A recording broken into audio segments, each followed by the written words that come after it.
मैं सभी जीवों में विद्यमान हूँ। मैं चींटी में भी विद्यमान हूँ और हाथी में भी विद्यमान हूँ। व्यक्ति कर्म करने से कभी छुटकारा नहीं पा सकता है, इसलिए तुम्हें हमेशा कर्म करते रहना चाहिए, क्योंकि कर्म के बिना तुम्हारे शरीर का निर्वाह भी नहीं हो सकता है। मन शरीर का हिस्सा है। सुख दुख का एहसास करना आत्मा का नहीं, शरीर का काम है।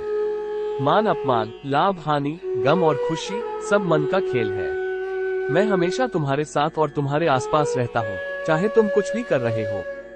मनुष्य उसके लिए शोक करता है जो शोक करने के योग्य नहीं है, और फिर भी ज्ञान की बातें करते हो।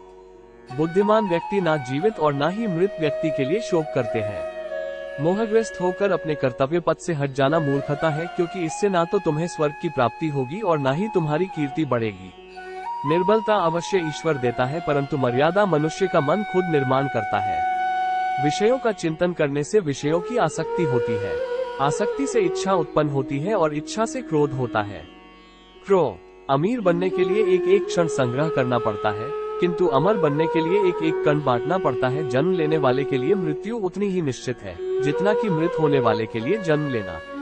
इसलिए जो अपरिहार्य है उस पर शोक मत करो। क्रोध से भ्रम पैदा होता है, भ्रम से बुद्धि व्यग्र होती है, और जब बुद्धि व्यग्र होती है तब तर्क नष्ट हो जाता है। जब तर्क नष्ट होता है तब व्यक्ति का पतन हो जाता है।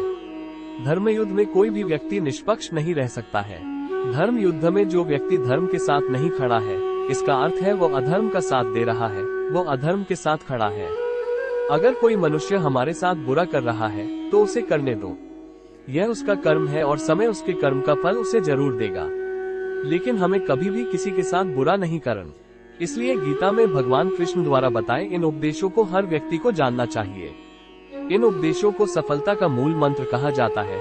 ये मंत्र व्यक्ति को सही राह दिखाते हैं और इससे व्यक्ति खुशहाल व सफल जीवन व्यतीत करता है। महाभारत के युद्ध में भी भगवान कृष्ण ने अर्जुन को गीता के उपदेश सुनाए, जिससे युद्ध में पांडवों की जीत हुई।